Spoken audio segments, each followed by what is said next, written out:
Bonjour à tous et bienvenue sur Synapse. Nous allons parler de la Chine avec notre invité Patrick Artus, conseiller économique auprès de Natixis. Mais avant de commencer cet entretien, petit rappel rituel, pour nous soutenir, abonnez-vous, commentez les émissions, partagez-les et mettez un pouce vers le haut si vous les appréciez. Patrick, bonjour. Bonjour Vincent. Alors on dit souvent qu'il faut acheter au son du canon. En l'occurrence, les nouvelles provenant de Chine ne sont pas bonnes depuis des mois, mais on a des actions chinoises qui ont signé 3 années consécutives de baisse. Le CSI 300, qui est l'un des indices de référence de la bourse chinoise, a encore reculé donc d'une dizaine de pourcents en 2023, est-ce que les mauvaises nouvelles ne sont pas d'ores et déjà intégrées? Est-ce que la Chine, finalement, pour un investisseur dans une allocation, ne commence pas à redevenir intéressante? Oui, j'ai quelques doutes. Alors certes, on a un effondrement du marché chinois quand on le compare aux autres marchés occidentaux, le marché indien, etc. Il y a une sous-performance énorme du marché chinois. Je crains que les mauvaises nouvelles sur la Chine ne soient pas taries et qu'il y ait d'autres mauvaises nouvelles à venir dans le futur. Alors le point de départ des problèmes de la Chine, c'est le vieillissement démographique. Si vous regardez la population totale de la Chine, elle a baissé de 2 millions de personnes l'année dernière, mais ce rythme va beaucoup s'accélérer. Et les prévisions à l'horizon 2100 sur la population totale de la Chine sont comprises en 600 et 800 millions de personnes. Donc c'est une division à peu près par deux de la population chinoise, qui est une division aussi par deux de la population en âge de travailler en Chine. Euh, et, et, quand vous avez un vieillissement aussi important de la population, la structure de la population vieillit. Vous aurez de plus en plus de salariés âgés, parce que le taux de fécondité est extrêmement bas, il est de l'ordre de 1,2, hein, et il ne remonte pas du tout, il continue à baisser. Donc quand vous avez beaucoup de salariés âgés, et c'est une régularité statistique qu'on observe dans tous les pays, vous avez un déclin des gains de productivité.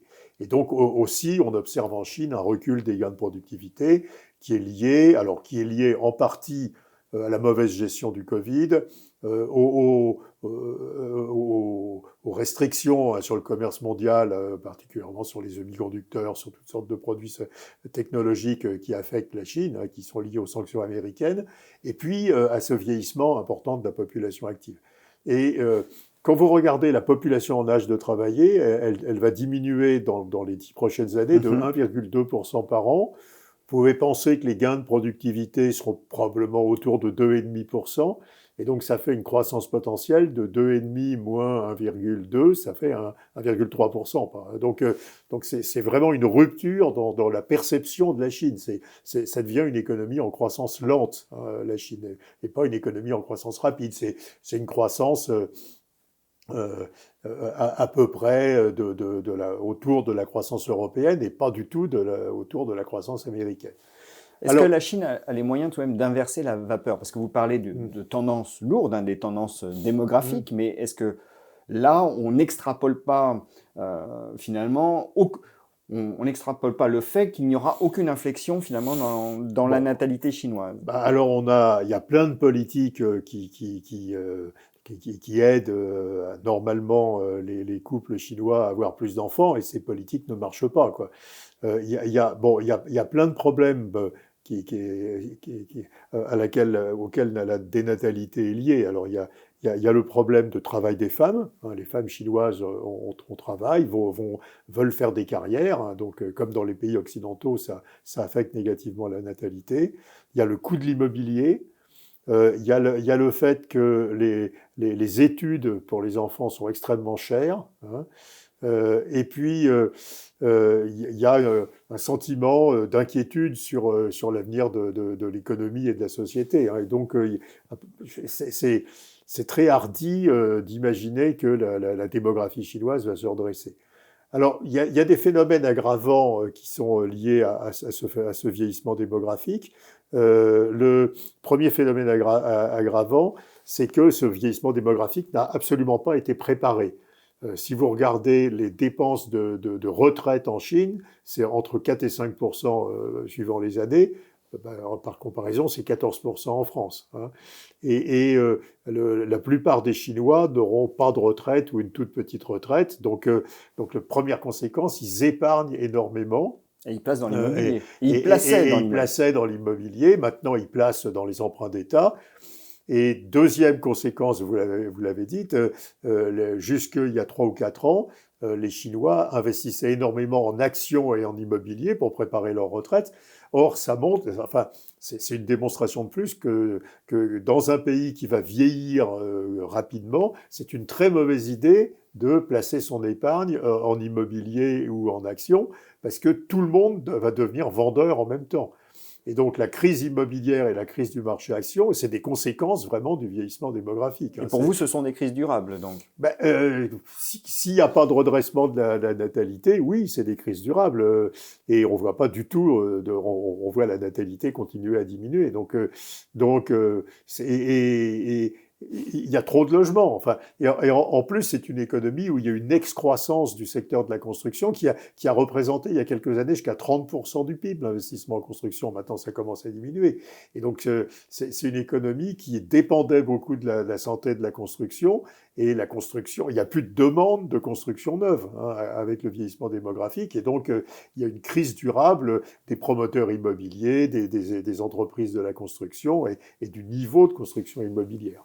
Alors, est-ce que le gouvernement a les moyens de relancer l'économie ? Il essaye d'utiliser les techniques habituelles en Chine, c'est-à-dire baisse des taux d'intérêt. Pour essayer de relancer le crédit, baisse des taux de réserve obligatoires des banques, hein, avec le même objectif, et puis dépenses publiques, soit des collectivités locales, soit de l'État, pour relancer les investissements en infrastructure, etc. Simplement, la Chine, c'est pas l'Inde. La Chine a un niveau d'infrastructure, un niveau d'équipement en logement qui est très élevé. Construire une voie de TGV en Chine, c'est très peu rentable parce qu'il y a plein déjà de voies de TGV. Construire des habitations en Chine, c'est très inutile parce qu'il y a un taux de vacances considérable dans le secteur de l'immobilier. Donc les recettes habituelles ne marcheront pas. Hein, Mais est-ce que là, la Chine ne cherche pas justement à moins se focaliser sur les infrastructures et davantage sur l'industrie dans son soutien à l'économie? Oui, alors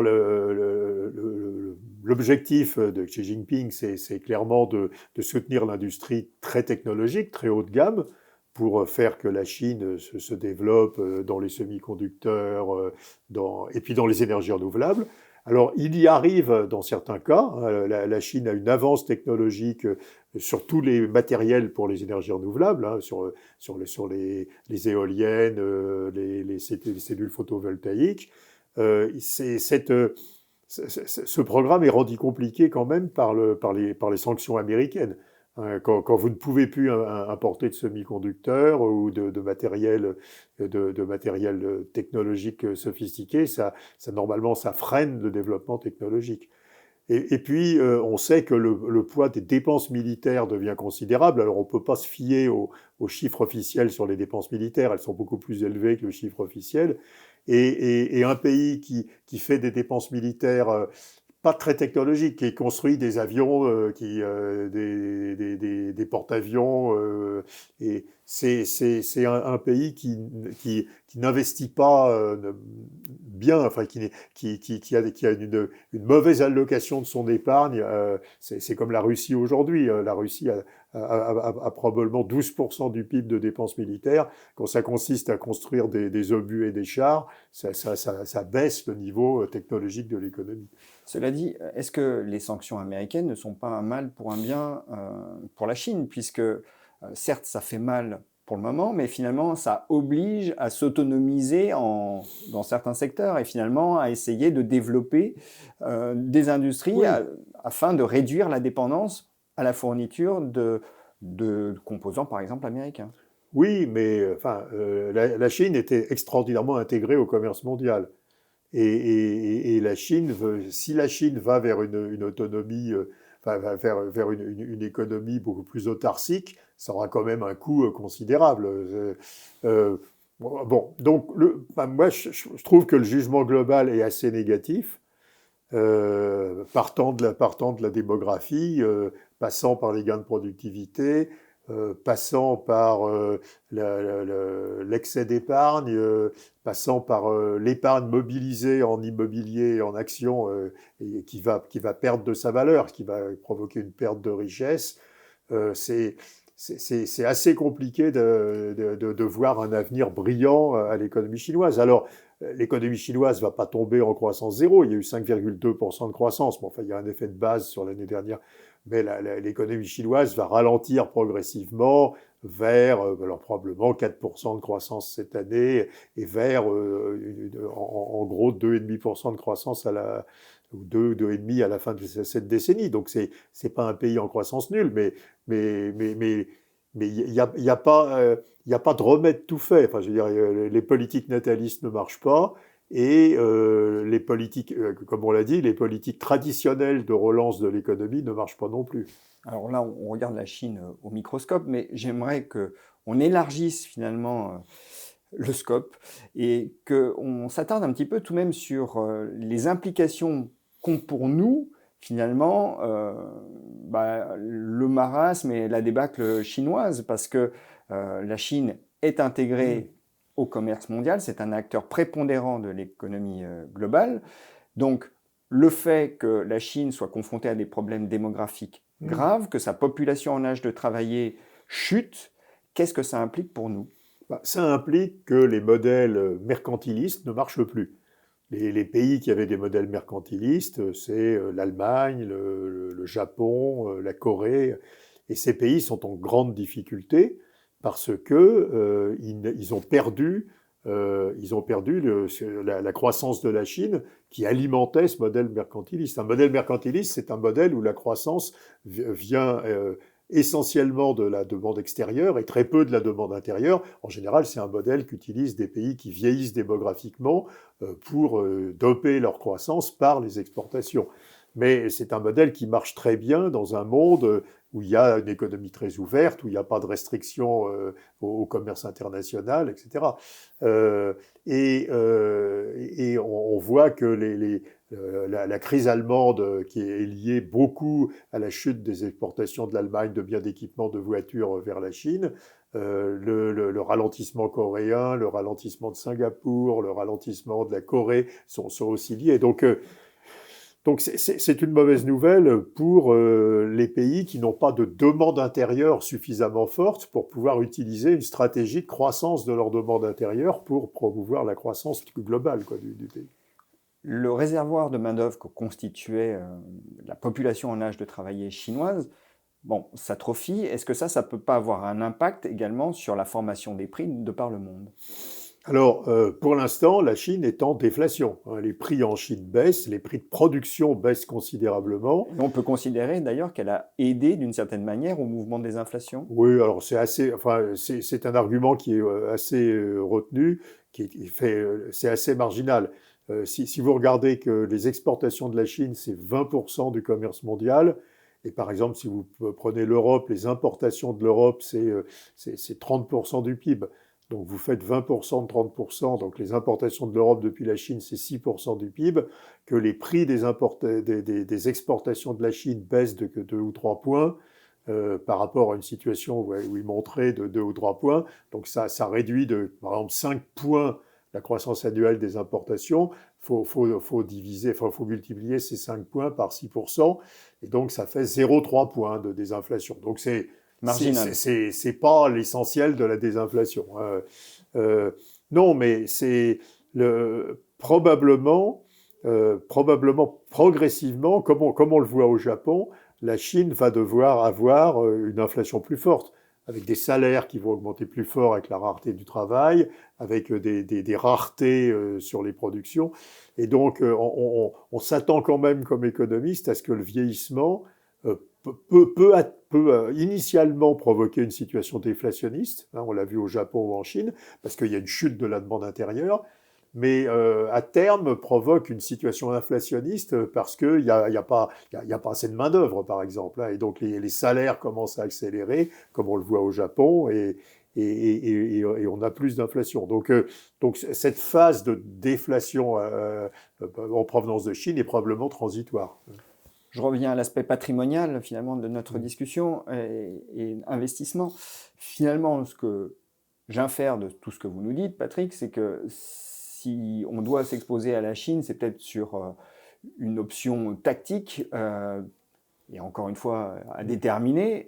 Il faudrait voir quels sont les catalyseurs qui peuvent motiver une telle décision, mais qu'à plus long terme, le cas d'investissement est compliqué, quoi. Oui, et puis l'effondrement des investissements d'entreprises occidentales en Chine, hein, qui sont tombés pratiquement à zéro, hein, est quand même pas une bonne nouvelle. Ça veut dire beaucoup moins de modernisation du tissu productif, beaucoup moins d'investissement dans les industries les plus sophistiquées.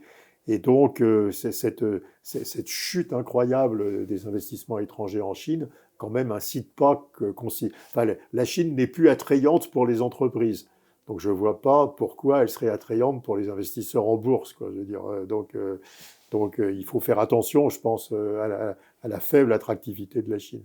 Bon, donc, pour synthétiser, la Chine est confrontée à des tendances démographiques lourdes qui vont peser sur son économie. On va avoir une réduction de la population si on continue sur cette tendance très sensible, hein, puisqu'on va passer de 1,4 milliard à 600, 700 millions d'habitants à la fin du siècle. On va avoir une population en âge de travailler également qui va s'atrophier, consécutivement à la chute de la population. On va avoir un recul des gains de productivité, ça vous l'avez dit. On a aujourd'hui aussi le problème de la transformation du modèle économique chinois, hein, une économie mercantiliste, elle aussi, là qui est confrontée à des difficultés plutôt impressionnantes. On a cette crise immobilière qui se poursuit. On a aussi le problème pour les Chinois de l'impréparation au système de retraite, donc les gens sont obligés de thésauriser, ce qui ne va pas aider à la reprise de la consommation. On a un recul de l'investissement direct étranger, enfin c'est même pas un recul, c'est une chute. Donc vous dites que tout ça milite tout de même pour une certaine prudence quand on veut s'exposer à la Chine. C'est pas parce que ça a baissé 3 années consécutives que ça reste, enfin que ça offre une opportunité. Patrick, merci. Merci à vous de nous avoir suivis. Abonnez-vous, commentez, partagez et mettez un pouce vers le haut si vous avez apprécié. À très bientôt.